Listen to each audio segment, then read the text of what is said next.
The dawn came pale and quiet over the town of Willow Creek, as if the land itself were holding its breath. Angela Whitmore stood alone in her bedroom, staring at her reflection in the small mirror above the washstand. The woman, looking back at her, wore a cream-colored wedding dress imported lace, fine buttons, and a fitted bodice meant to symbolize respectability and obedience. It felt like a costume stitched for someone else's life. Outside, the church bell would soon ring.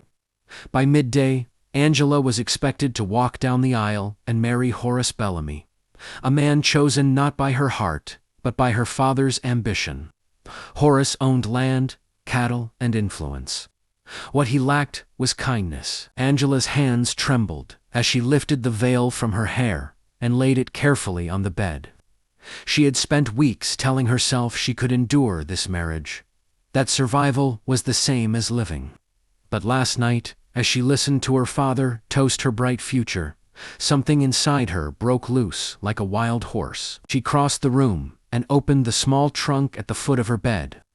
Inside were the clothes she had hidden in secret: sturdy trousers, a plain blouse, worn boots, and her mother's old shawl. Her mother had died years earlier, leaving behind only stories of freedom and laughter.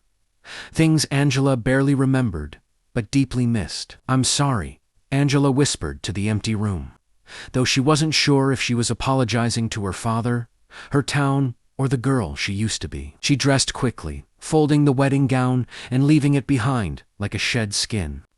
Before leaving, she placed a single note on the vanity. 1.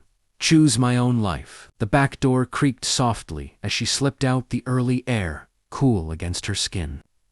Her heart pounded with fear and exhilaration as she hurried down the dirt road leading out of town. She didn't look back. By the time the sun crested the hills, Angela had reached the outskirts of Willow Creek, where a wagon train was assembling near the riverbank. Canvas-covered wagons lined the shore, oxen snorting and stamping as families prepared for the long journey west. Children laughed, women packed supplies, and men checked wheels and ropes. Angela slowed, suddenly aware of how out of place she might seem. A lone woman with no wagon, no family, and no clear destination was bound to raise questions. If you want to hear the full story, click the title below.